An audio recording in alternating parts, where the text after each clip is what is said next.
What is good? What is good? It is Club Fantasy mocking with the stars. And boy, oh boy, oh boy, Chris, we have a star of stars tonight. Yeah, we do. Look, we're doing a Superflex Dynasty startup tonight on the other side.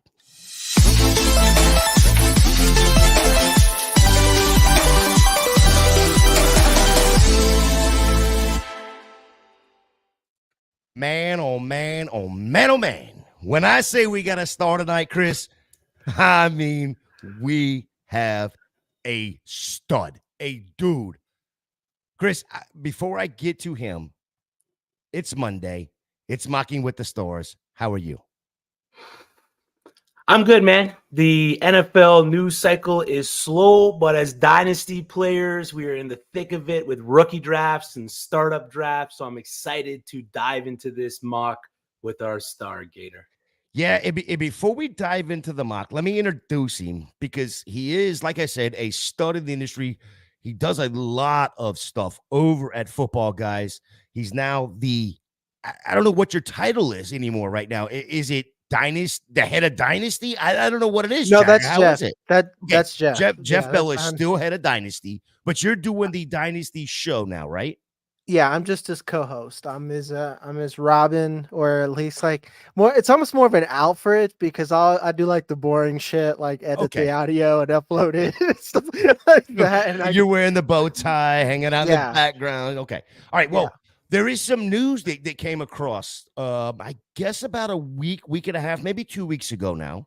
But so I'm going to offer my services to you and your new fiance.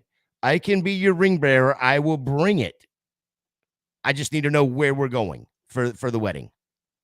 I mean, you live in Tampa, dog. So no.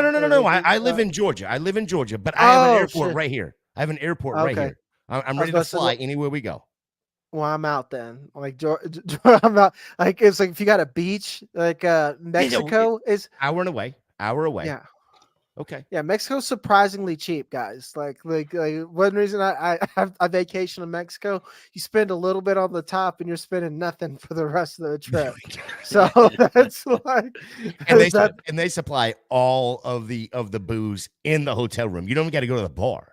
Yeah, exactly. That's to be honest, I told you I don't want a big wedding. Let's just like wham bam, thank you, man, and then like let's go drink on a beach. So wherever I can do that, man, I'm gold. Let's go. Let's go. I love it. Well, congratulations to you and her on that on your thank you. On your engagement. Let's get this draft started. We're gonna do a Superflex startup. We are going to do a tight end premium. I know how Chris loves his tight end premium. So we're going to go 1.5 tight end premium. How about that, Chris? Is that good with you? Premium tight end. Yep. Love a good premium tight end.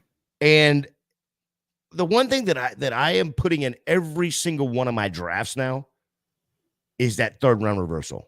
How do you feel about the third round reversal, Jagger? I kind of like it. It really does like fix the value, like if you're going to miss out on Josh Allen, then you can kind of like scoop up some value in the third round, get like 2 stud anchor wide receivers, something like that.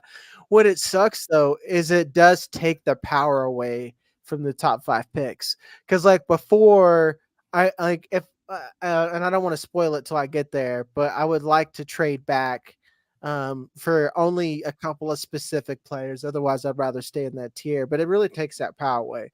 Now people are like, well, fuck off. I'm not going to give you a third rounder anymore, because it matters more, so it makes it kind of even, and it kind of, but at the same time, it slows down that trade fund until like after that third round reversal, if you really think about it.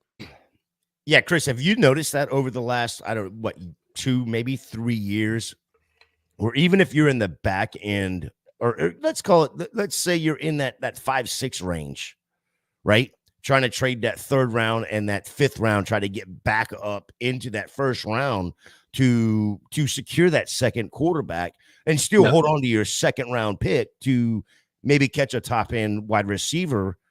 Have you noticed that to where that's a complete change? That's not happening in any league anymore? It's been hit and miss for me. I haven't been in too many dynasty leagues this year, startup wise, but the ones I have been in, the trading hasn't been as much as it was in the past. And getting up into that first round gets mighty expensive because everyone's been burned by a QB. The past 2 seasons, we've seen 60, 61 QBs started. So everyone's been burned by that QB hit. So there's a premium on the position, especially in Superflex. So absolutely, man. If you're trading out of that first 5 to 6 picks, you're going to want something nice on the back end, maybe an extra pick or another top 10 pick to get the value back to you're assuming the risk when you're moving back. So you want something to mitigate that risk a little bit.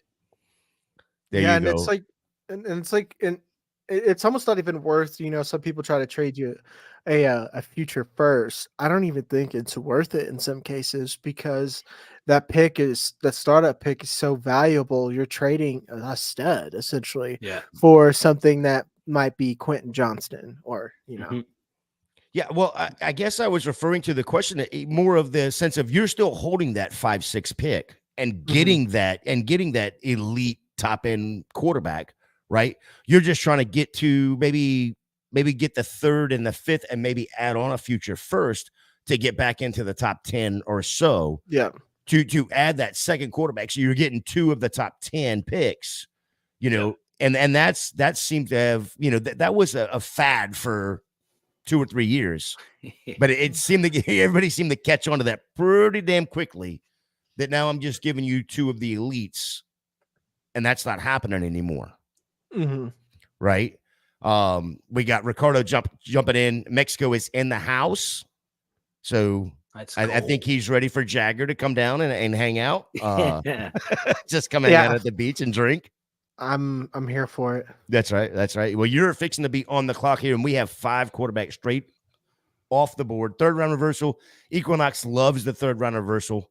I think I'm all in on the 3rd round reversal. 3rd round reversal is best for deeper leagues with Superflex. Okay. I think Zion, is actually our Philadelphia, if I'm not mistaken. So if he starts talking trash to you, Jagger, you know where that's coming from. That's coming from pick 101. He probably will talk shit to me because I have opinions that people don't like. So it's just it is what it is. he has opinions people don't like too. When he picked he's an Eagles fan. It looks like that's true. That's true. Like from day one, he fumbled the bag. So I'm gonna take Anthony Richardson here. Okay. Yeah. All right. That's a solid pick. What would it take? So if I slide into your DMs, Jagger, what would it take for me at the 112 to move up to the 17 hypothetically? So if I came to you with an offer of the 112, 2-1, 412, and the 7-1 for 17, go ahead. I would do that if you're going to give me all that. Yeah. If I'm going to give you the juice to move up, you're good with moving back and take the package, right? Yeah, because I can get Kyler still right there. Sometimes Caleb Williams. Either way, I'm going to get elite receiver. I would do it for that because I was going to say like more than you're willing to pay because like the point I wanted to make earlier, but I didn't want to maybe get sniped. I don't know. 107 is pretty safe. Is Anthony Richardson's the only player I would trade back Josh Allen for, and I have done that. Like, because I think that he's the only one who can really replicate what Josh Allen can do for you in fantasy. Because everyone's just like, well, he lost Stephon Diggs. It's like sounds like he's just going to be running more. It sounds okay. Yeah. Goodbye me, man. Yeah, it's like that sucks if you're a Bills fan, not for me. Stephon Diggs. Well, not really Stephon Diggs either, but he's going to CJ Stroud. But I was about to say, like, it really only sucks if you're a Bills fan. That's the only way that I feel like you lost. Like he's going to be running like crazy, and at worst, someone is going to step up. Or they're going to, Keon Coleman becomes a guy and it works out. Either way, it's a win. And the trash talk has already started. Day 1, fumble the bag, picks and injuries, QP1. Yep. Nope. I don't know, ball for sure. I knew that was coming. Yes. So. Oh, absolutely. Yeah. I find this interesting. So we got just in the first round right here, Chris, you were on the clock. So we got Josh Allen, Patrick Mahomes, CJ Stroud, Jalen Hurts, Lamar Jackson, Justin Jefferson, wide receiver 1, Anthony Richardson, where you went, CeeDee Lamb, second wide receiver, CMC. That's way too high. Well, that's where I was going with this. CMC and then Bijan Robinson at the 111. When you're looking at these running backs, especially in Dynasty, are we overvaluing the position, or should we be looking somewhat at what the NFL is doing and going, okay, let's go and capitalize on the wide receivers. Let's go and capitalize on these quarterbacks and let the running backs sit back for a minute, because I mean, we have such a short window with the running back classes, no matter what, or with the running back rooms. It doesn't matter. I mean, CMC, I get the fact that CMC's numbers were so much bigger than every other running back, but unless you're absolutely in crush win now mode, is it really that much more valuable than going and getting the next best wide receiver on the board? Yeah, I mean that's honestly what I would do, is just go get a good wide receiver or a pass catcher, because here's what it is. I think running back value's finally gotten to where it should be. I don't think it should go any further than where we've gotten right now, where the only running backs that actually matter in a roster changing is the top 6, maybe 7-ish. But if you really think about it, everything else is the same. At the end of the day, like it's a bucket. It's just one big bucket after that. So, and I think that's how the NFL has kind of worked out. Like if you looked at the running backs that have the big contracts or the big draft capital, it's the running backs that we're drafting at the top. Christian McCaffrey's got that hefty contract and he deserves it. Bijan Robinson was like a top 10 pick and deserved it. Jahmyr Gibbs is a first round pick and deserved it. Breece Hall, I think, like the Jets got him at the top of the second round. So like we already are kind of emulating that. And now, if anything, we're getting a discount in rookie drafts on someone like Jonathan Brooks and Trey Benson because of simply the amount of quarterbacks and wide receivers that have come in. But at the end of the day, I think that like if you can push off running back, you should because they're the cryptocurrency of your roster, whereas your QBs, that is your gold. That's the gold standard. It's going to hold its price. And then your wide receivers, that's your blue chip stocks. That is your Walmarts and your Amazon, the stuff that's going to hold true. And that's where you kind of want to invest your money. Invest in gold, then invest in blue chip stocks. And then you're going to have to get these crypto running backs. But if you can, get the Ethereum and the Bitcoin, and don't get the bullshit Dogecoin running backs, and I'm not trying to get too deep in the analogies, but that's the best way I see it when you kind of rank positions. Chris, I think I thought we came here for a mock draft. I didn't know we were coming to also learn about the cryptocurrency. Chris, I just learned something. Did you about crypto? Yeah, I did. So does that make tight ends bonds? Just a safe ticket. Pick them when you can. To me, they're just shallow. They're just shallow wide receivers. At the end of the day, you want the guys that recreate wide receiver production. You don't want the guys who catch and fall down and get you 8 points a game. It's just like at the end of the day, you want them to be a top 2 target on a team. So that's just a wide receiver at that point, So I could put him in the same bucket. I don't even know where to go from here. I mean, cryptocurrency. I was, I don't know if you watched it, but Jesus Christ, Tom Brady just got freaking hammered the other night about his crypto stuff. But that's yeah. No, I love the analogy there.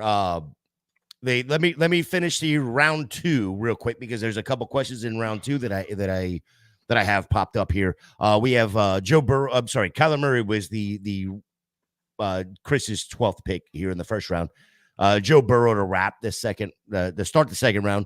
Jamar Chase, Justin Herbert, Marvin Harrison, Breece Hall, Garrett Wilson, Puka Nacua, Caleb Williams, AJB, Jordan Love, Sam Laporta, the first tight end off the board, and then shit. Brock Purdy. So I want to back up here for just a quick second about the whole Justin Herbert, one of the best overall rookie quarterbacks that we've ever seen in the league. Going off here as what, 5, 6, 7, 8, 9, QB 9. Last year at this time, we were drafting him somewhere around QB 5, QB 6. Not so drastic of a fall here, I think, probably because of the two running backs going in front of him. But Justin Herbert here, I get it with, the change of a head coach going to Jim Harbaugh and now having Roman as his OC, but we have to stop hating Justin Herbert here at some point, don't we? Yes, we do, and I think the time is. I don't know. Like, I think people are putting too much redraft brain when they're thinking about Justin Herbert. Like, they just got Lad McConkey, so it's not like it's game over or something like that. There's nothing there. Josh Palmer's serviceable, Gerald Everett's serviceable, and again, it's not going to completely suck, and they're going to have an actual running game to lean on.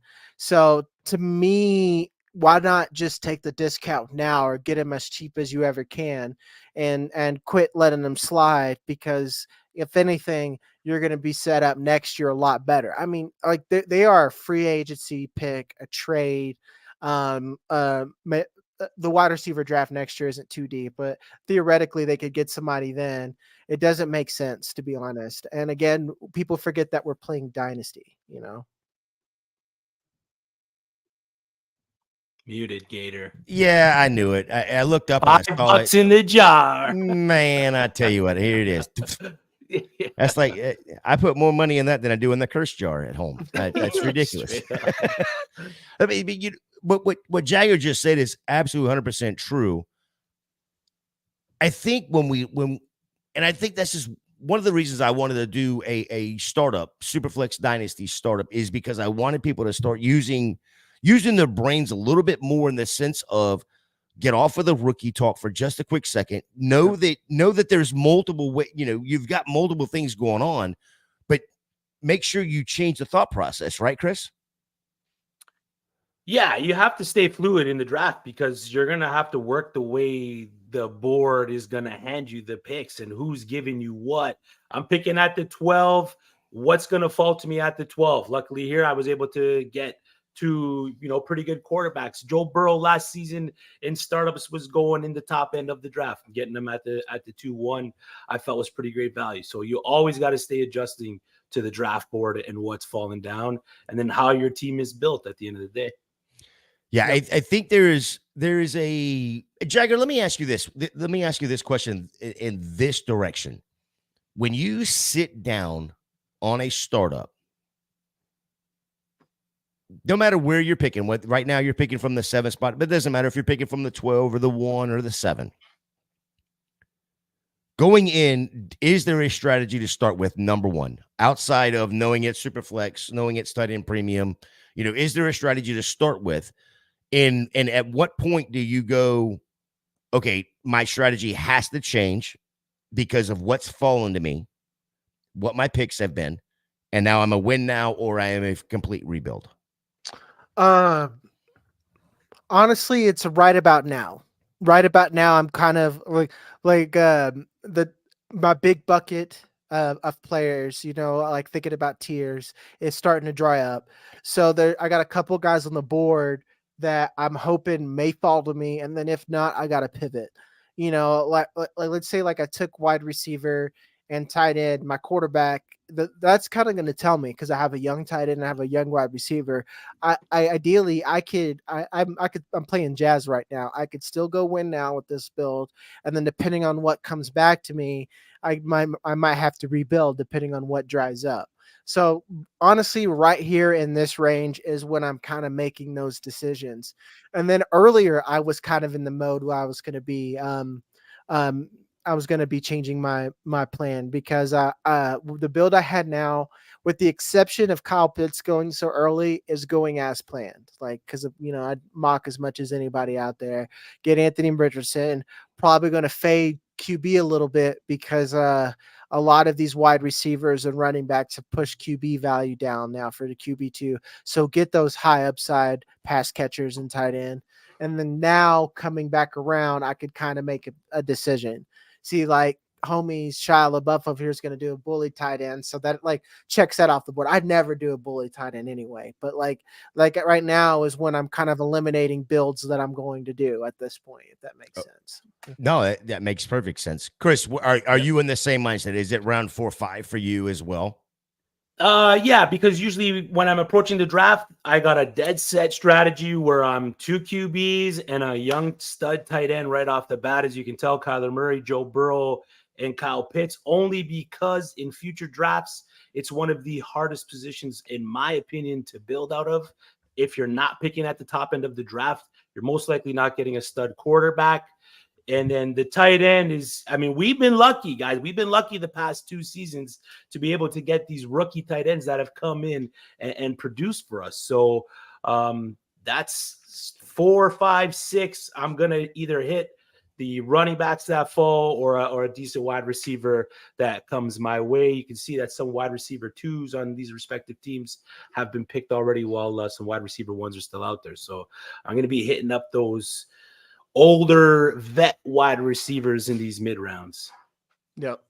I'm going to dive through this. Did I read the second round? I don't think I did. Burrow, Chase, Herbert. I did, because we talked about Herbert. We had the wraparound there with the third round reversal, where we had Kyle Pitts, Jahmyr Gibbs, Saquon Barkley, Jaden Daniels, Tyreek Hill, Trey McBride, Malik Neighbors, Drake London, Chris Olave, Brandon Ayuk, Dalton Kincaid, Michael Pittman.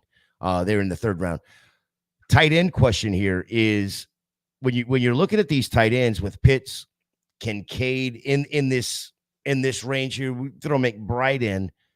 Is this a fair range to be looking at these guys? I know, Jagger, you took McBride, and I know, Chris, you took Pitts. Maybe a little bit early for Pitts for you, Jagger. I wouldn't say it's early. I just didn't know there's someone else out there that was a bigger believer than I am. Because You've got two of us. Two of us are on this show. I guess all 3 of us. You're a Florida guy. Yeah. Yeah. Well, but that's beside the point. And I'm a Buccaneer fan, so I hate him being in Atlanta. But I'm a huge Pitts guy, especially this year. Yeah, I'm really big on him, and I'm lucky enough to bottom cheap last year. And essentially for me, it's Kyle Pitts is I missed out on McBride and Laporta. Oh no, I've got to take Pitts. Ooh, like I have to settle, in my opinion. So it's just like, let's put it that way. If every tight end would have went that I wanted and Kyle Pitts was there, I would have taken him there regardless. Like it was going to happen. See, now I'm going to play jazz because I'm faced with a decision here. I'm still, I could still make a decision to kind of punt or think about next year and not compete, but I've got a value pick. Ain't no way I could pass up Jonathan Taylor anymore. Wow. 4th round. Yeah, there's no way I could. Like, if Jonathan Taylor would have went, I probably would have punted at this point. Like, ETN, I don't love as much. I hate Kyron at ADP. Like RB5 though, RB5 like is not bad. It's just where you got him in the 4th round, right? RB5 is still, I'm sorry, RB6 and 6, right? 2, 5, yeah. So RB6 for Jonathan Taylor. That is, and then you get to stack him immediately with Anthony Richardson. Yep. Did that come into play at all? Or is it just the complete value of getting him at 4-7? The complete value. I don't get caught up too much in stacks in Dynasty, because that's how people get locked down in like sinking ships, because they're not like, I don't want to break up my stack. I'm like, that's a dumbass reason not to collect value in Dynasty. It's not best ball. But that, in my opinion, you just should just take the value. Where I will think about a stack is if I'm picking players in the same tier and they're like maybe back to back in my rankings, if that makes sense, where I'll be like, okay, well, I have Anthony Richardson, so I'll take Mark Andrews over Dalton Kincaid, if that makes sense, or excuse me, if I had Lamar Jackson or something like that, then I'll do it. But in most cases, I'm not getting hung up on that. Even in redraft, I know this is Dynasty right now, I don't give a shit about bye weeks. Like a lot of stuff that people overthink at the end of the day, I just want guys that score points. Just like everything else will work out. I just want guys who score fucking points for me. Yeah. Speaking of guys that score points, you took a Rich at 1.7, and the role wants an explanation. A Rich, the most overvalued player in Dynasty, he gets drafted as he's a proven player, but he's basically still a rookie playing only 3 games last year. The only player that has Anthony Richardson's upside, and this is where I tell everyone, I'm a big film guy, so you'll never hear me say like huge numbers. But at the end of the day, we play in a game that deals with numbers, and this is a math thing. There's not a single player after Anthony Richardson, with the exception of Kyler Murray and Jaden Daniels, that has Anthony Richardson's upside. And Jaden Daniels and Kyler Murray do not have his arm talent. They do not have his build. And at the end of the day, like if you look at someone who is into numbers like Jordan McNamara or something like that, these high variance players are what's going to win you money. So I mean, say what you want. I'm a huge believer in Anthony Richardson, and he's already proven that he was better than what I thought he was when I said that he was probably the QB1 of this class. And then he has someone like Shane Steichen who fixed a worse prospect in Jalen Hurts and has the perfect system. So like, that's not me like saying, oh, fuck you, you're dumb or whatever. I'm just saying that like, this is a process I've thought out, and like, I'm 10 toes down on Anthony Richardson. And even if he busts, I will repeat that process 10 times over again.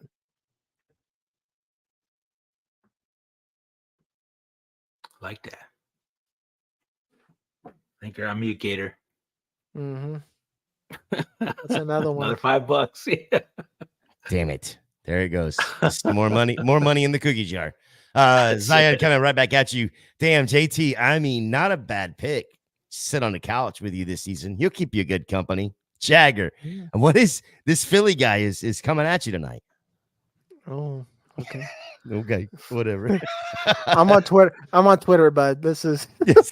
No, I think he does mean it all in good fun. Yeah, that's what it's like. I hang out on Reddit, dude. What team does Jagger like? Oh God. You knew this question was going to come up. You knew it was coming. Oh, son of a bitch. Oh, man. What did we do? Someone got sniped. Yeah. That's what I get for taking JT. See, I always hate taking a fucking running back. I always regret it. Every time. 10 out of 10 times, I'm like, man, like, oh, that's good value. And then I'm motherfucking it like 2 rounds later. Fucking guy. Which one did it? Go ahead and call him out.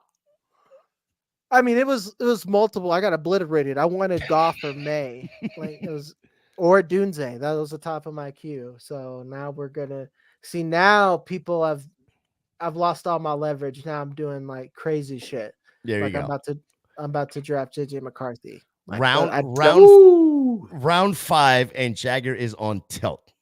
Yeah. That's when you become a donator. Well, I know I knew you were a Drake May guy, very much like myself. Landing spot, it is what it is. It is what it is. But a dude who was clearly QB1, QB2 this time last year. Yeah. In his rookie season, 7 rushing touchdowns, over 700 yards rushing, very much in that Josh Allen mold. Patriots are trying to build around him, put some receivers around him, Jalen Polk, whatever else they can throw together. But comparing him to Jaden Reed, which Jaden Daniels rather, I am like, I have so many question marks, so many red flags pop up in my head when I'm looking at Jaden Daniels, and I just don't understand. It's not even close to me. It's Caleb Williams, Drake May, Jane Daniels is 3 for me, and 2 and 3 aren't even close. I can't argue with you because I don't have a single Daniels share, and like some people are gonna say I'm crazy for that because I like the value of trading back for Drake May and getting whatever else I can, because again, you said the right things. People forget that Drake May is a very mobile quarterback, and Yep. he's pretty fucking big. He's a big guy. He's not like he's bigger than Jane Daniels, and we're talking about him running like crazy. Like he's not quite Josh Allen or Anthony Richardson, but he is still a big athlete.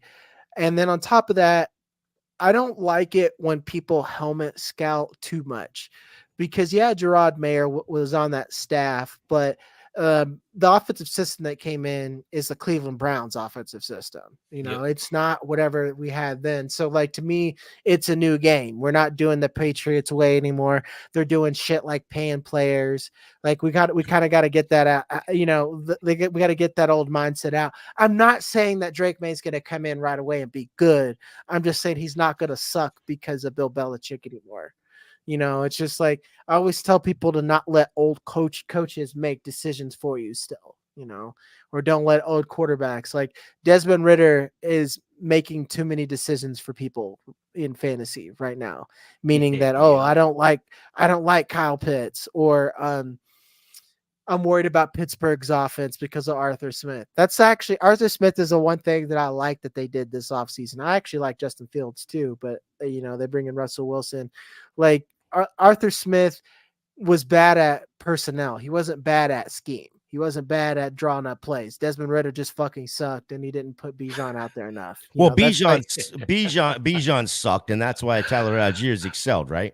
Yeah, that's just like it's exactly it, man. You heard Jagger say it. Bijan sucked. Bijan's terrible.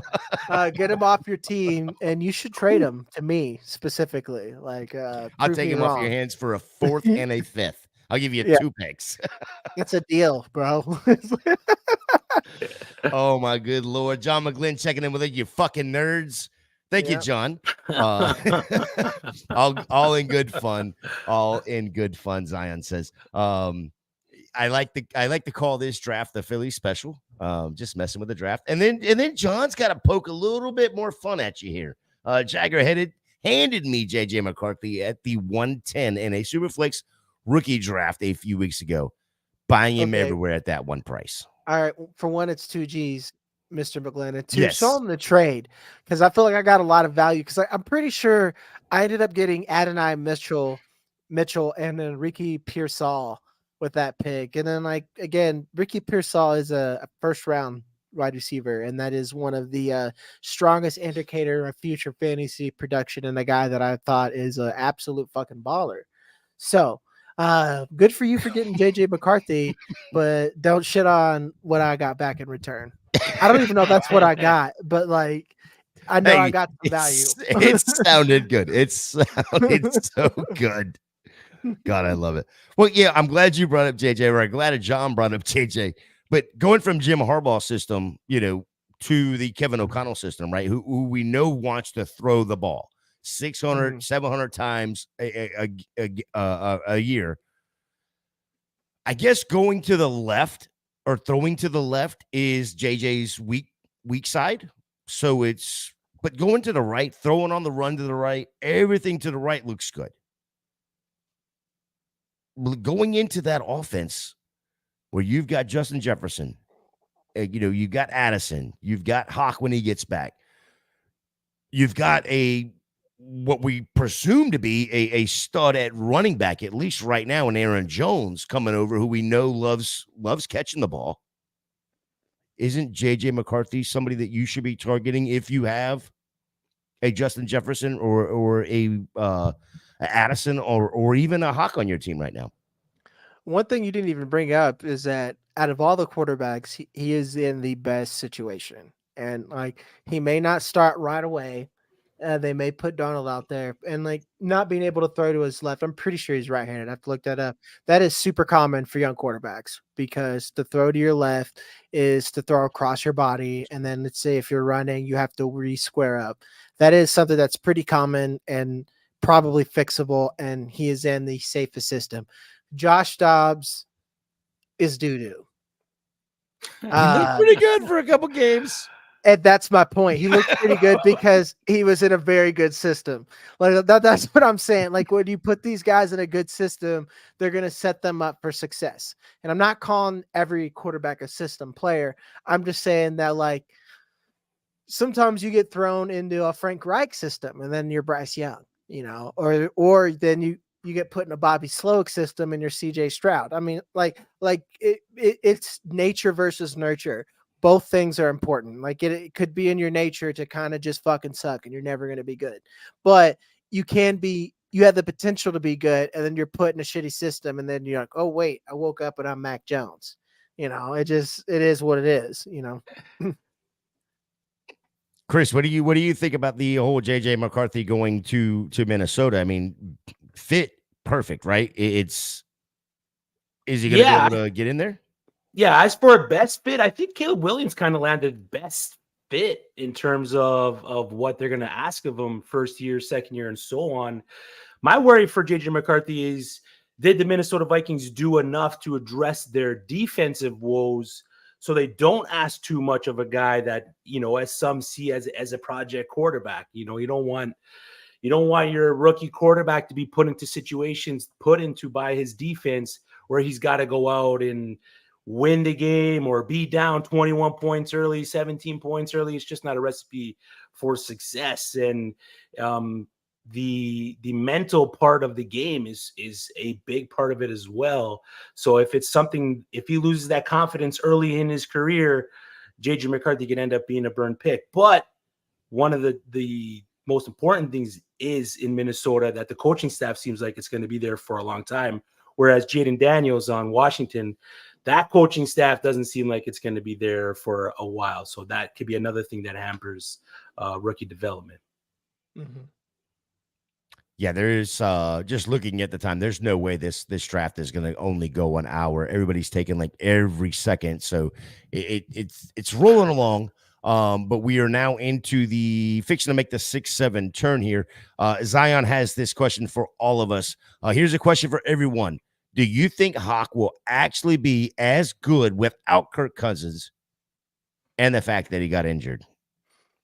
Kirk Cousins doesn't matter to me yet because, like I said, they have a pretty safe system. But the injury does bother me, and he's someone I'm not rostering because his price is just too much for me. Like even where did he just go? I don't know. Actually, that's probably appropriate for Dynasty. I would still take Evan Ingram probably over him or something like that. Evan Ingram, I think, is underrated considering the production that he got with only like 2 TDs, if that, for the year. Yeah, I'm in the same boat. I'm probably going to just pivot away from Hawk. The injuries kind of scare me. I don't think he'll be the same player and give us the same production he did over the past two and a half seasons between Detroit and Minnesota.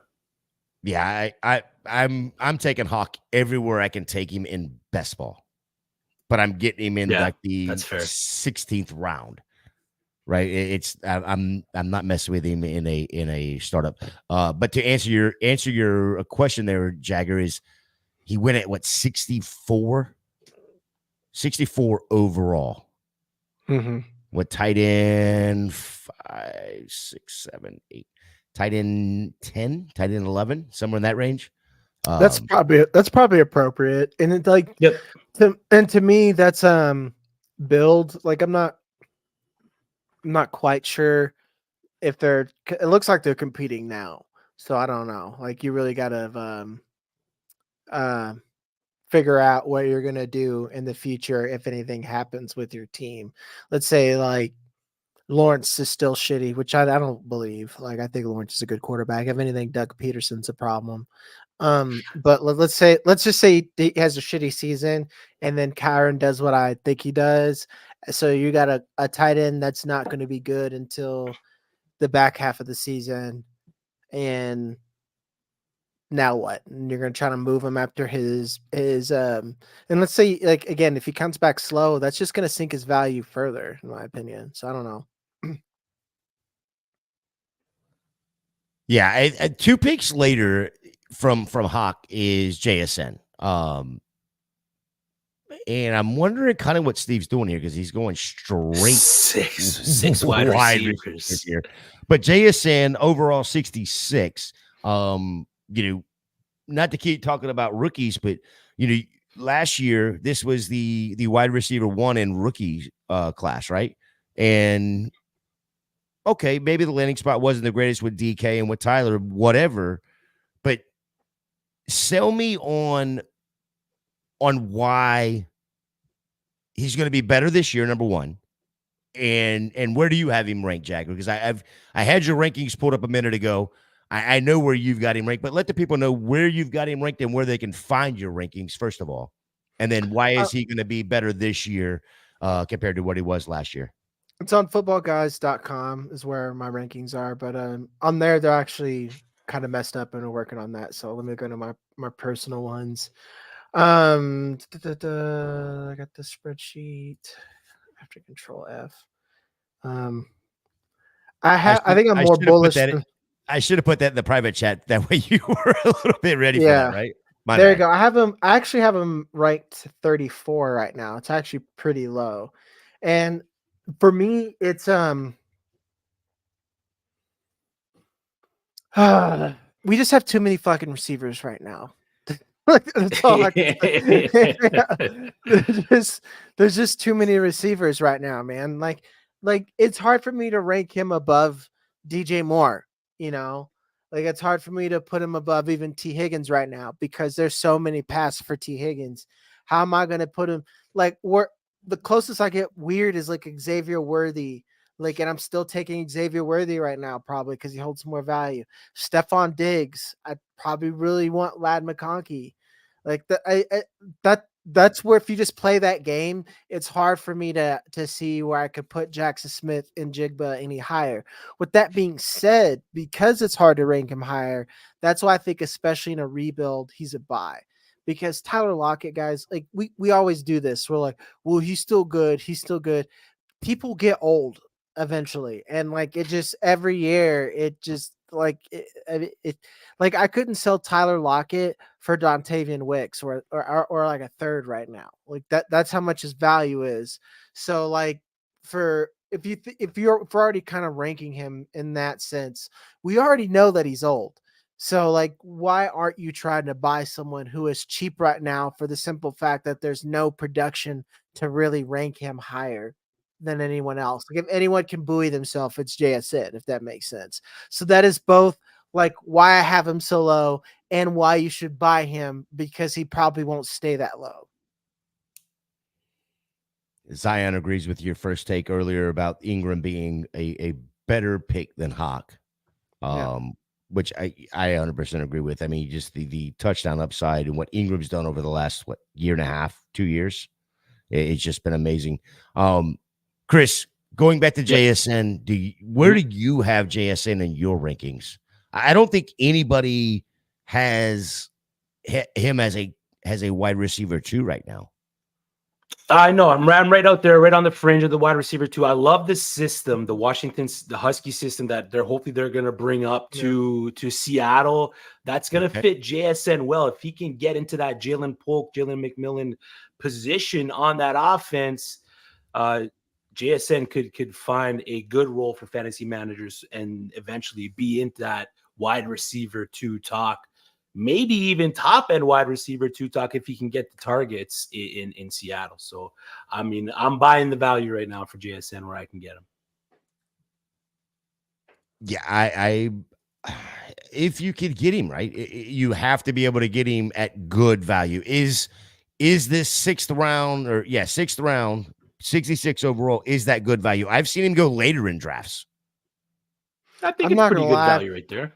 Whoever Steve has if you really think about it, he's kind of changed value so much that I can't even I can't even really fucking comprehend it. I guess that's probably good value. It's I'm not gonna lie. Well, I'm okay, let's probably do it like taking- this. Would you take him over Rashid Rice? Yes, right Okay. now. Would you take him over Kevin Coleman or Keon Coleman? Yes. Yep. Would you take him over Mike Evans? That Depends on where the I'm at in the roster. draft. Yeah, I was about to okay. say that depends on the like we're close at that point, you know. Yeah, and I went to the complete opposite end of the next round. That's why I was asking. So yeah, I think I'm right there with you guys. It depends on your build, number one. Okay. And then from there, I think there's players you would take over him, but there's players that are coming behind him. Like I'd take JSN over BTJ. I wouldn't. I don't think One trick. You wouldn't. JSN is more than a one trick. No, I'm playing. I don't think I think BTJ's stats are one trick pony, but like his tape shows a player that can do more. Like to me, it's just like why this is how these college coaches are.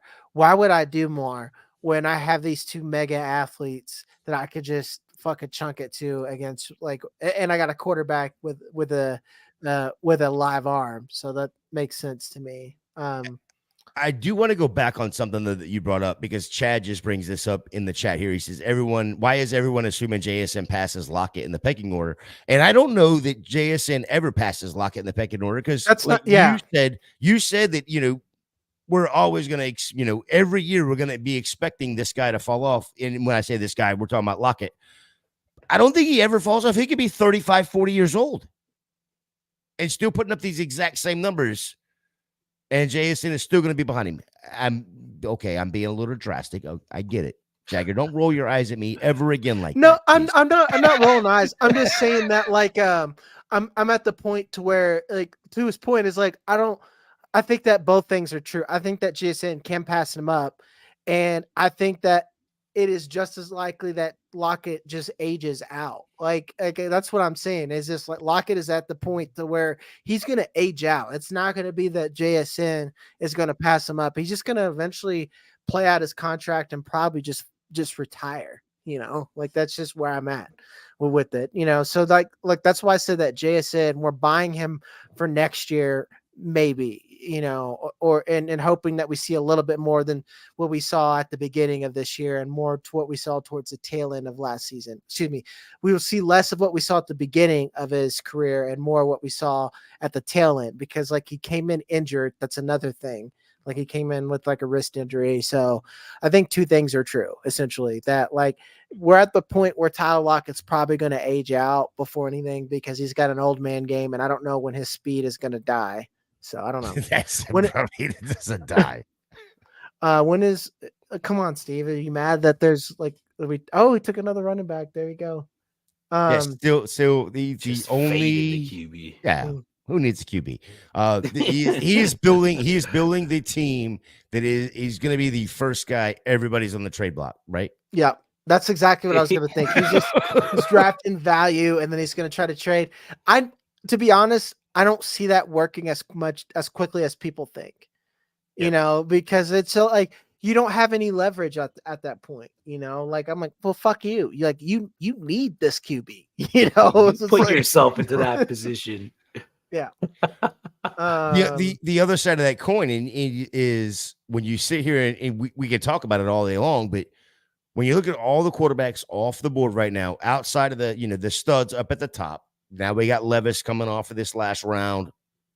Bryce Young's now off the board, but you still have an Aaron Rodgers out there. You still have, the Matthew Stafford's out there. You still have a couple quarterbacks out there that could,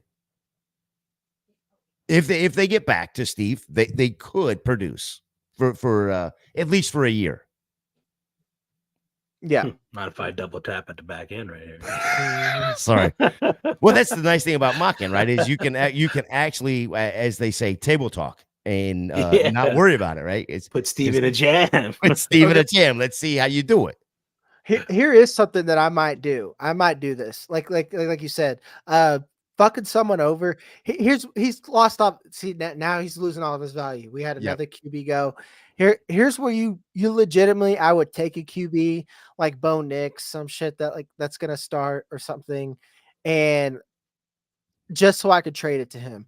Maybe not right now. I'm not going to take Bo Nix now because there's some other guys that I like. But I did this to Joey Wright in a draft. I was like, oh, you're going for like the late round QB build. And I took his QB Jaden Daniels from him. And I'm like, okay. He's like, well, you didn't need him. I'm like, no, I didn't, but you do. Read the So board. it's Yeah, it's just so I was just like, you know, like you got some shit I like, you know, let's work something out. Part of the game, baby. And that's kind of where you go in, try to get a little bit more than what the player's worth, right? Exactly. Like that's almost how you trade up for free. When someone's planning and plotting to get some value, you take that value and now it means more to them than what they're actually worth. So it's like, okay, I got this person, you know, a few picks back from where you sniped me. So I'm going to end up getting my player. His couch is full, Steve. Please save some for the rest of us. He's got all the wide receivers. He's got all the wide receivers he could ask for. Oh man, there was a comment in the chat. It said Steve planning to sit on the casting couch with those 6 wide receivers. So that's what it. That's where that comes from. Yes. Oh man, that's good. That's good. I'm glad you caught that, Chris, because I actually missed that one. The chat is just so freaking crazy right now. Hey, Chad jumping in saying Hawk may miss half the season. Tough pick. John says Devontae Smith and JSN for the 109 and McBride and a 1/2-inch tight end premium. What do you think there, Jagger? Yeah. Like to me, Devontae Smith and McBride are kind of the same bucket for me. And then JSN for 109. We were just talking about that. I would rather have BTJ than JSN right now. So that's just, yeah. I mean, and I hate that I'm helping John McGlynn. You're a little shit, dude, with trades. I should you. Fuck you, John, with love. So, with all due respect, sir. Yeah.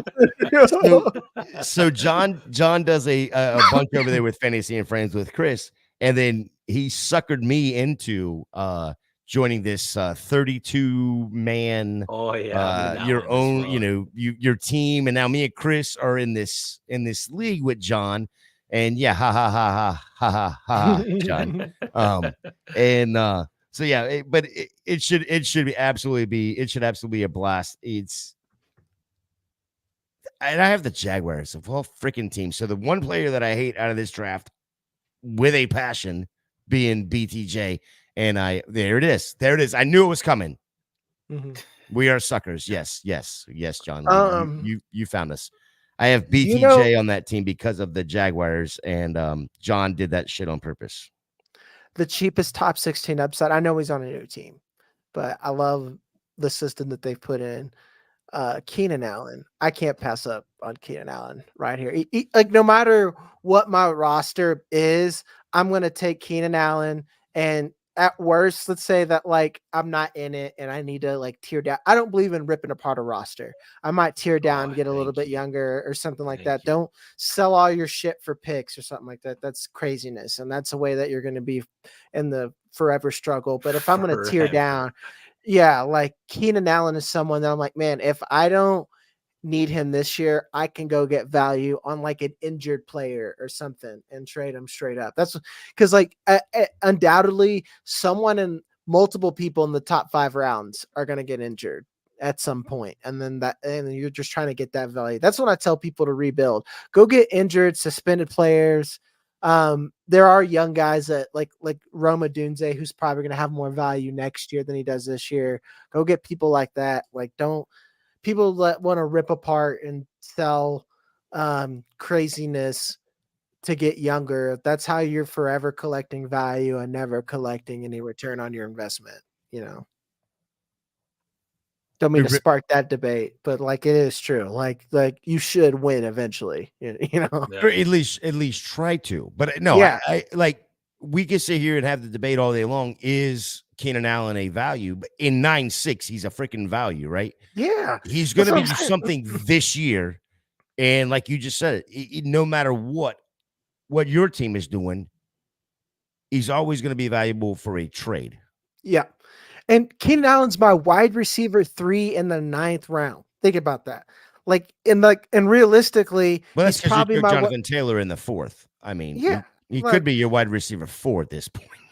yeah, I mean, I have a value roster is what it is, with the exception of Anthony Richardson that I paid a premium for. Jonathan Taylor 4th, Garrett Wilson in like the 2.6. That's pretty cheap. Some might argue Puka Nacua. That's fine. I have a hard. You know what it is for Puka Nacua? I don't know where you guys are. It's not Puka Nacua the player, and I'm not. And you should bet on talent, but like everything tells me that Garrett Wilson's talented as well. So why wouldn't I just bet on the guy that has a quarterback that's old and has a little bit more? Like, to me, Garrett Wilson has more talent than Puka Nacua, even though Puka Nacua has the production. And there's more evidence that Garrett Wilson didn't have the talent because of poor QB play than anything. So why wouldn't I just take Garrett Wilson now and then hope the Jets figure it out? If I'm going to take, because people are like, well, look, Matt Stafford is, again, another person that right now he is good, but he's not going to be good forever. That dude's like broken his back, and we talk about retirement every year. That's like, but again, guys, it's like I do think that we hate on old people. That's why you should take Keenan Allen and shit like that.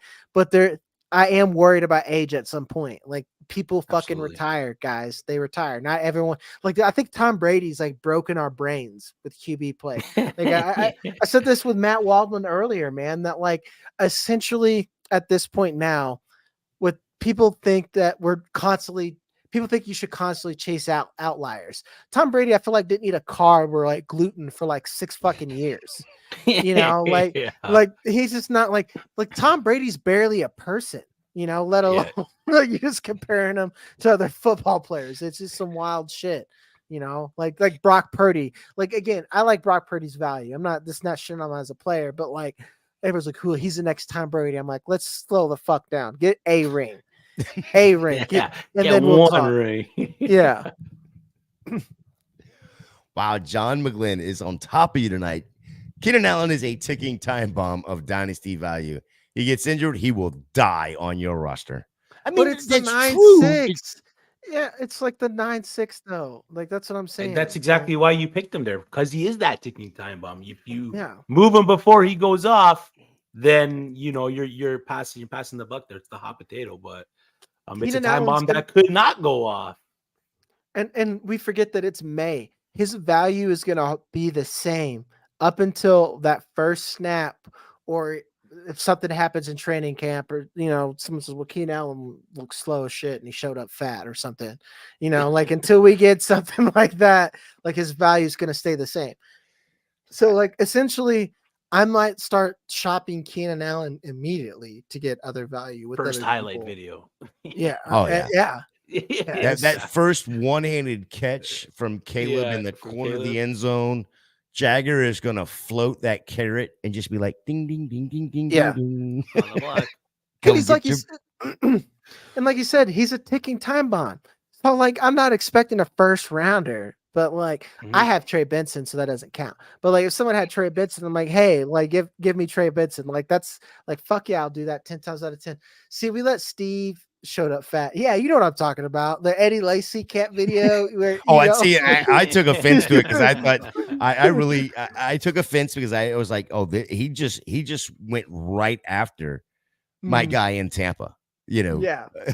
It was like, no, you did not go after Leonard Fournette. No, that was not true. Yeah, but speaking of Steve, there he's rebounded, fairly nicely there with Baker Mayfield. Yeah, Matthew Stafford. You talk about like Baker Mayfield, Steve. We let him get quarterbacks, so like, I'm not going to take Matt Stafford to fuck over Steve. I'm not going to fuck myself over to fuck over Steve. But not even in a fun mock. I mean, golly, Jagger, what are we doing? I guess I just like, I hold true. Like, at the end of the day, I want to draft a team that, like, if you say let's convert this to a real league, I'm ready to fucking roll. Let's draft out the rest and let's go, baby. But like, oh boy, you're gonna start a shitstorm in the chat. Everybody's gonna be like, "Yep, let's go. Let's make this a real league." I just want to make it that's exactly what's gonna happen now. No, well, I don't know how you feel. You're a Tampa fan, but Dave Canales leaving is a big deal to me. And I worry about what he's going to be, after that.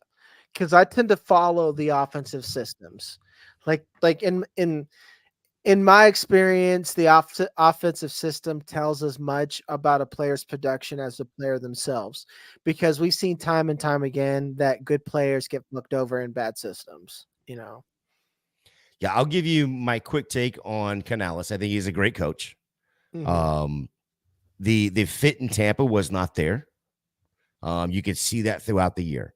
The start of this season, players were on the same page. Look towards the middle of this season, going into week 14, week 15, they had no clue what they were talking about, didn't have a clue of what they were doing. It just looked all crazy. And then it looked like Baker, Mike Evans, Chris Godwin, the guys got together and was like, look, we're just going to do it. We're just going to do us. And boom, they ended up making the playoffs. Okay, whatever. Bad division. They didn't have to do much to make the playoffs, but they made the playoffs. They showed up. They played and beat Philly, by the way. They're Zion. So just so you remember that, Tampa did have a playoff game at home against Philly, beat them. They go into Detroit, and it just seemed like it was off. It was just the offense was off. And I think a lot of that had to do with first year OC, new, coming into Tampa. Look, I wish him all the best. Don't get me wrong. I wish him all the best in Carolina. I think it's going to be a better offense. You're going to see a better, maybe the win total won't be the same. I think they'll actually lose a game or two more than they did last year, but the offense will look better. And I think a lot of that is just the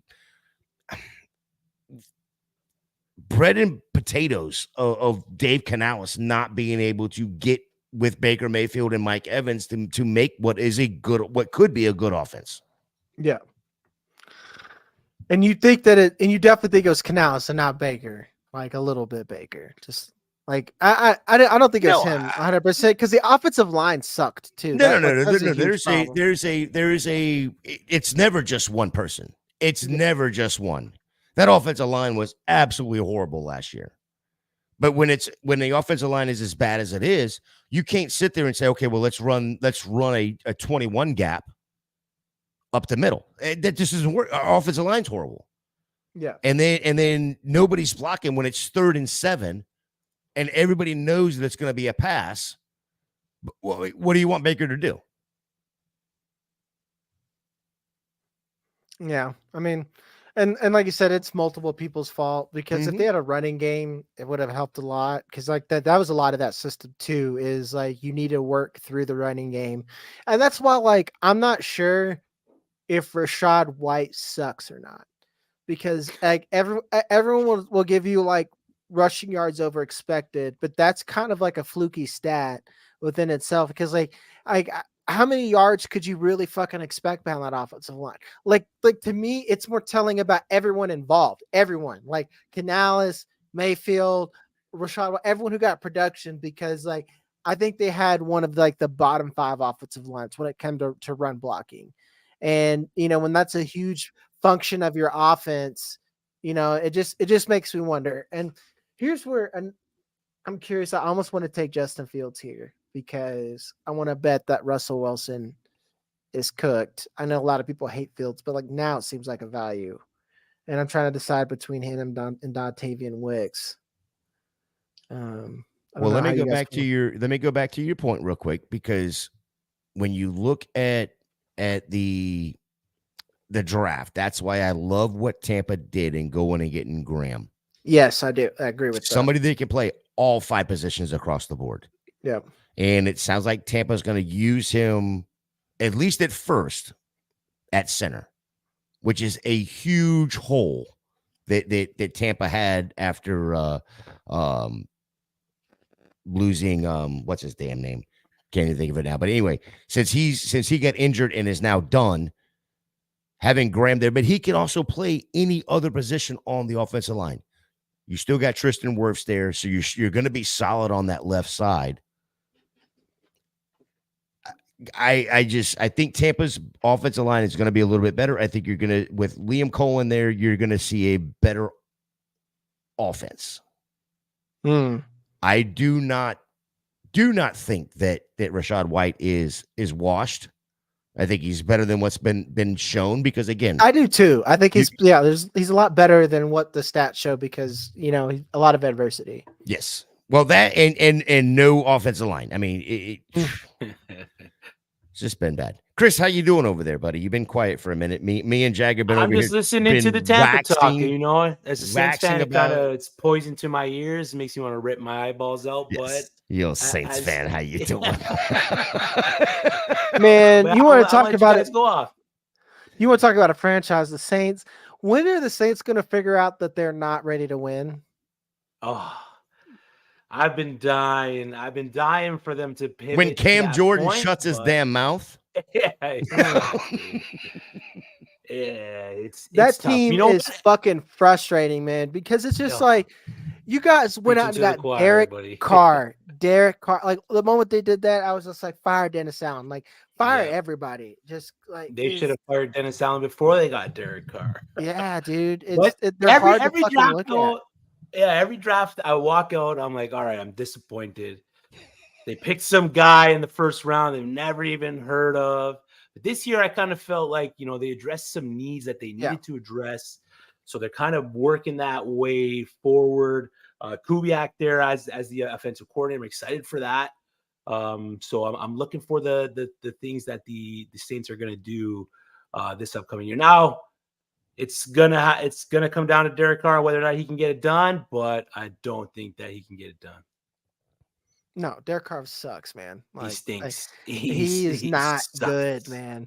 Like I was a Derek Carr sympathizer up until his last. Actually, it was up until the Saints, to be honest. No, before the Saints. It was like his last year with Gruden. I'm like, just get rid of them all. I'm tired of seeing this dude fucking like pray crying at press conferences. Like, I'm not saying you can't have emotion or like Med can't cry. It was just like, clearly this dude is not a winner. Like, that's all. Like, I'm not trying to say like intangibles, but like, you just know when like a guy's just not a fucking winner. Like Carmelo Anthony, this is a different sport, not a winner for different reasons, but he's just not a fucking winner, man. You just know that dude's never going to win. He wins the commercial though with him and Barkley in the jersey. I mean, or in the suit. That was phenomenal. But I was right there with you though with Derek Carr, and then of course all my hopes was like, oh yes, they got freaking Devontae Adams, and then when he was in Vegas, see you later, bye. That's not good, man. I'm hoping maybe, just maybe, Spencer Rattler can be something in the NFL and we can get a little bit of excitement out of the position. But I'm not looking forward to the Saints this season, and probably not next season or the season after that, the way that the team's built. But you can just hope that. Go ahead. I was just going to say Spencer Rattler at tight end. Is that what you're saying? Some kind of hybrid Spencer Rattler. I don't know, but it's tough being a Saints fan, but it's even tougher to listen to Tampa Bay Buccaneers talk. Well, I mean, we Carr's great as a QB3 for like fantasy. Carr, I don't like players with shit value that has zero chance of going up. I know that's crazy that I drafted Justin Fields, but like there's a chance that his value will go up as a QB3. Mm-hmm. I'm not gonna do that. Like Carr, I started a point and I went on a different tangent. My whole point with Baker Mayfield was like I hate rostering Baker Mayfield because the 2 shares that I have, I've tried to move him and people won't buy him whatsoever. I've offered Baker Mayfield in a first to get a QB to move off of him, and they just won't have it. And then like anymore, I feel like I'm overpaying. So it just feels like to me, it just feels like he's a dead asset at this point. It's like an anchor that's gonna like you're tied to him forever unless he has he better start off hot again or something. Yep. Absolutely. Yeah, it's going to be hard. I guess it's going to really be hard to get off of Baker Mayfield if you have him now, because I mean, he got a 3-year deal. He's going to be in Tampa for at least 2 of those 3 years. Mike Evans is going to be there for the 2 years, so they're going to be paired together for at least that period of time. But I mean, unless he starts off what does he got to do? He's got to get first 4 games, he's got to be over 1,000 yards right away. Kind of, yeah. He's got he at least has. No, seriously, that's where he's got to be. He's got to have 2 300-yard games, at least maybe even 3 300-yard games, and 6 touchdowns maybe. Yep. In order to move him from there, and then you're moving him to a contender. Right yeah. Yep. Or you're not hoping for anyone to get injured, but someone's QB gets injured, and then they're going to offer you a second rounder tops if they're a contender or something. So like you're paying for theoretically a mid to late second. That's his value, and that is a conditional. Legitimately, like that is a conditional mid to late second, and that is a condition like someone else has an injury. They are contending and they need to fix a hole, then they'll buy Baker Mayfield. So that's why I don't like to own them. Marshawn Lloyd, that's another value. Like to me, these rookie running backs are pretty fucking cheap when you consider the value. Yeah. When you could get him in the 12th round, it looks like 12th round. Yeah, you're getting him in the 12th round. He's sitting behind Josh Jacobs, who again, 4-year deal, but it's 4 1-year deals. There's going to be some opportunity for Marshawn Lloyd. I mean, it's just it is. It's got to be. And me and Dave Kluge were like we're looking at the splits, and basically you have to go back to Eddie Lacy to see a time when the Packers ever had a dominant running back, meaning that like Aaron Jones was great, but like it was always with like at most the 60% snap share. They're always using multiple backs. AJ Dillon just fucking sucks. Like that's what it is. Like, AJ Dillon's like not good. We've been waiting on that to happen for a whole rookie contract. He's not good. Doo-doo. So like to me, he's a value. That's like me. I have Jonathan Taylor. That's a perfect hero running back. So now Brooks probably like he's the only running back in Carolina. He's going to be shoveled volume. Trey Benson, James Conner, another guy is at his age cliff. Look at this, guys. I get to have my cake and eat it too. I'm going to get Dontavian Wicks right now. Yeah, got them both. Christmas. Yeah. Well, I just want to give a shout out to John because John, you are one of my favorites, and I watch a bunch of your shows. But he says, "Thanks for making these 12-hour night shift fly by, guys. Love the banner. You two are his favorites, and I'm just tagging along. This draft is starting to wrap up here. We're in the 12th of 15 rounds. We've talked a good bit about some of these players. Haven't talked about all of them, but I do want to talk about maybe a little bit more of these deeper players. Some of these we talked a little bit, Jagger, about how you kind of fade the running back. Unfortunately, you didn't this one here because you got Jonathan Taylor at such a good value there in the 4th, but I want to talk about Devon Achane right quick. Devon Achane went in the, where'd he go? I just had him. He was in the 4th round, a little bit later than Jonathan Taylor there at 411. In that Miami offense, Raheem Mostert re-signs, leads the NFL in touchdowns last year. Achane has a couple of injuries here and there, but then they also turn around and go get a right out of Tennessee. What does that tell you about the Achane, first of all, what Miami thinks of Achane, and what does that do to Achane's dynasty value being a running back number 1? You're saying the wrong name. It says more about Raheem Mostert than it does to Achane. You know, like when Mostert went down or Achane went down, Jeff Wilson really couldn't do it. And then again, Raheem Mostert, we talk about these age cliffs that like these players can't last forever. So they're already kind of like to me, this is them reloading with a 5th rounder. You know, I love the fit. That's the only way I would have liked Jalen Wright, in my opinion. Man, tough draft. Meaning like Raheem must start. Yeah, like look, again, you're right. Raheem Mostert to the wheels fall off, but I'm saying that the wheels they're shaking, guys. You know, like once they turn 30, man, is. I mean, but Miami turns around and gives him a deal. So I just wanted to, throw that one at you. Hey, Chris, I know you're a CJ Stroud guy. Yep. A Tank Dell guy. Is it Nico or is it Dell? CJ Stroud put together his fantasy offense, and it had Dell, not Nico on it. What do we think? I mean, Well, who did he have in Nico's spot in that situation, right? No, this is overall fantasy team. Yeah, but Nico who did wasn't he? on the team. Yeah, but who? So who did he have there? Oh, I don't even know. I just know that Dell was there as his wide receiver 1. Was that the show with Micah Parsons you're talking about? I actually heard it on CBS Sports. So Oh, okay. Because there was, I didn't May catch have that been. one, but there was a show there where he was on with Micah Parsons, and he was building his perfect offense. And he left Nico Collins out of it, but he also left Stephon Diggs, and he made Tank Dell the slot wide receiver. So, but the guys that he put on that team, I believe it was Devontae Adams, and I forget the other guy. So, are you starting Nico Collins over Devontae Adams? 100 times out of 100 times, you're going to say no there. So, I mean, I can't hate him for picking Devontae Adams over Nico Collins there and picking Tank Dell in the slot. Fantasy-wise, though, if I have to pick the wide receiver that I think is going to find the most success, I'm still going to go Stephon Diggs out of the 3 at the end of it. I believe he's the one that becomes the highest point producer out of the 3. Dynasty-wise, though, I'm gonna stick to Tank Dell there. He is CJ Stroud's guy. He wanted the Texans to draft him. Nico Collins' contract is coming up, so that could be a guy that finds success elsewhere. If I'm picking the guy out of the system, I'm gonna roll Tank, man. Jagger, you right there with that?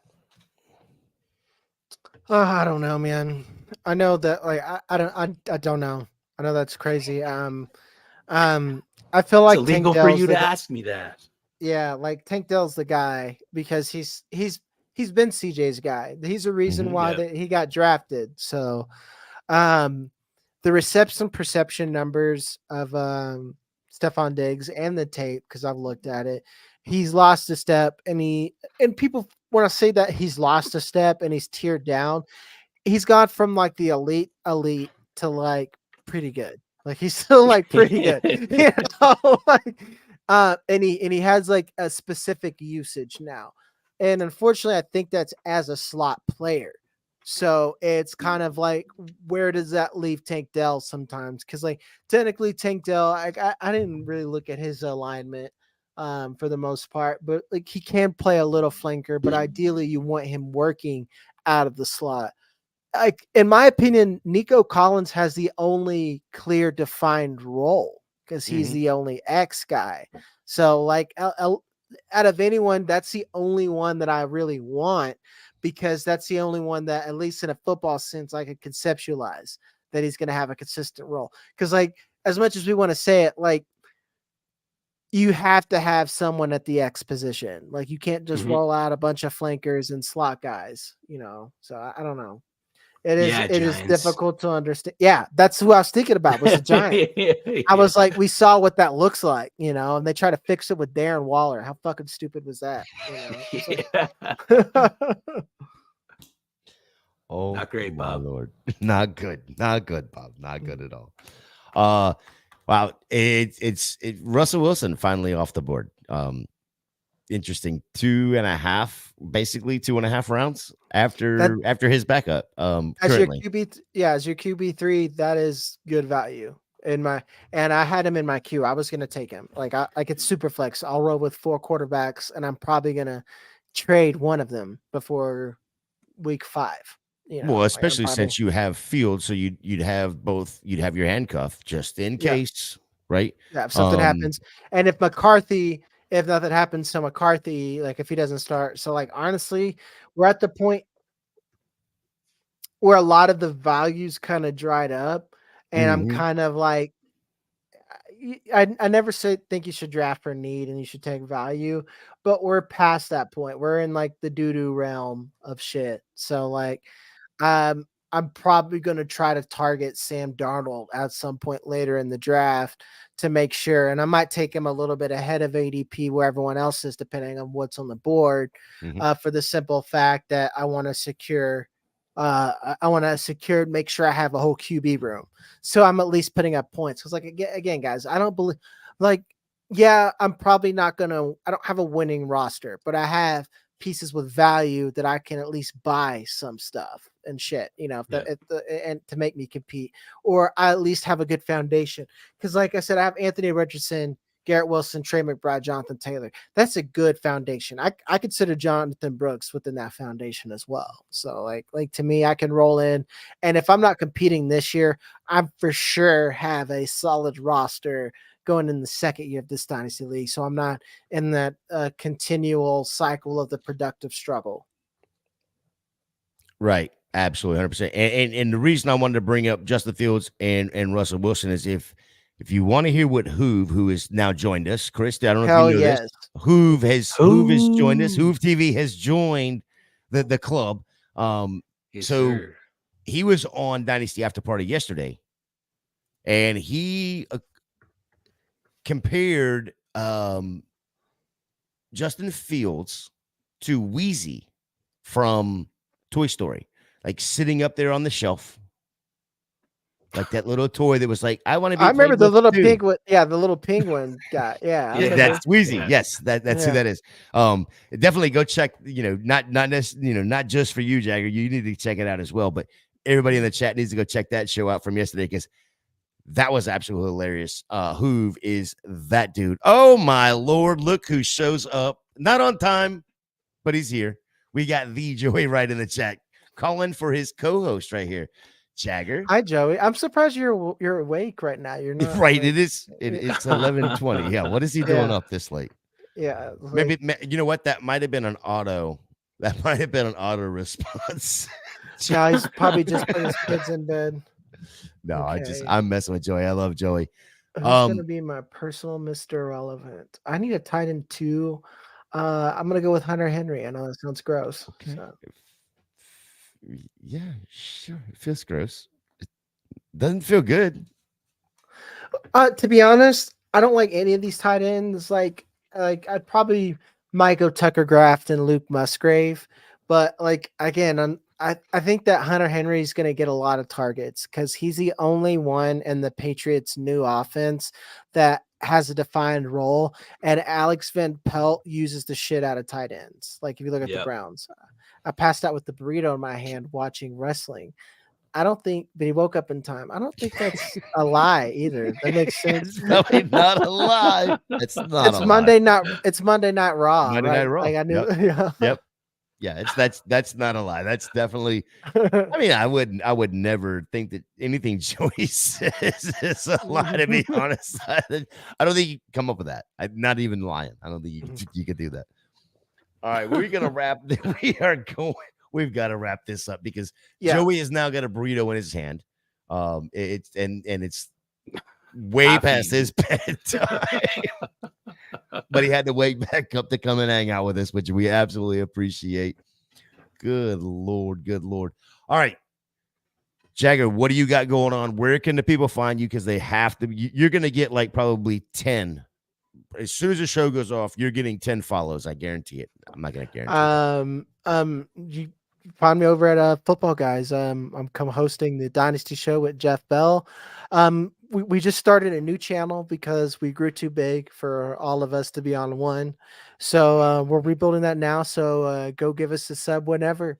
And I'm always talking shit on Twitter. So you could find me there all the time. So Awesome. Chris, what do you got going on? Yeah, you can find me at FF Chris B on Twitter every Wednesday night. I forget. I think it's Friday nights now. We've moved to Fourth and Frames with my guys. Friday mornings at 9 a.m. I think. Friday mornings 9 a.m. You know better than I do at this point. With Rhett and Drew, Rhett Manuel, Drew Scott, and then every Monday night I'm here with you, Gator, mocking with the stars on Club Fantasy, brother. Absolutely. Don't forget the Club Fantasy FFL schedule rolls out like this. Mondays, we are here at 10 o'clock on Mocking with the Stars. Next week, I got to check on the guest. I think I'm confirmed on this, but I'm going to check before I put it out there. Tomorrow night, Masterclass Best Ball, 8:30 p.m. Wednesday morning, Who's Your Caddy? The Golf DFS comes out tomorrow. Wednesday night, rather, at 7 p.m. The flagship show, no pun intended. Saturday morning, our other mock show of the week, Mock It Like It's Hot at 11 a.m. Dynasty After Party, 11 a.m. on Sunday. And fellas, I mean, this has been a blast. This is absolutely a blast. Jagger, I've got one last question for you. You kind of hit on this a minute ago. When you're sitting there in a startup, do you dive in as a contender, rebuild, or do you want to stay like that 5-6 range to start with? I want to be a contender, and I don't always say win now. I say win soon, and that's kind of like the build like I have now, where it's just like I want foundational pieces. I don't mind taking a couple of vets if the value is good on them, and if I'm not winning right now, I can easily get myself in within 2 years, and like I'm not trying to compete for the first overall pick. I don't mind buying someone else's first overall pick, but I never want to be like competing for it. And if I am, it's like an orphan I took over, and it's for like a year. So I love that. I love that. Chris, you're the same thought process. I think you and I've had this conversation. We want to go and get the money back right away, and then we'll just kind of hang out in the league for a year or two, right? Mm-hmm. Yeah, I mean, it's in the tag. Their flags fly forever. I mean, I don't play to draft. I don't play to trade. I play to win the game. So I'm always trying, and if it's a rebuild, it's a quick rebuild. It's not a sell-off of all my assets and then continually drafting. I don't play fantasy football to draft. Exactly what Jagger said earlier. I'm not trying to rebuild the whole thing. I just want to rebuild a couple pieces. Yeah. I don't want to do it all. All right. So for Chris, for Jagger, we're going to get out of here. I will put this draft board up on Twitter here as soon as we get done, and let everybody be able to see it. I'll tag Jagger, I'll tag you, Chris, and let the commenters come and fly in. Hopefully, Jagger, you'll sit there and just start bashing people as they come in and just save us from all the vulgarity that's going to come from the draft itself. How about that? Yes, I will. Okay. We'll have our very own blue chip. What is the oh my good Lord, I forget what it's called now. Roast. What? A roast? No. I was thinking more of along like bodyguard. Blue chip bodyguard. Okay. Here we go. Oh, okay. Blue chip bodyguard. I'll roast the shit out of them. That's what I'll do. There we go. Roast them. Our blue chip bodyguard is going to roast them. All right, fellas, we're out of here. We'll see y'all next week.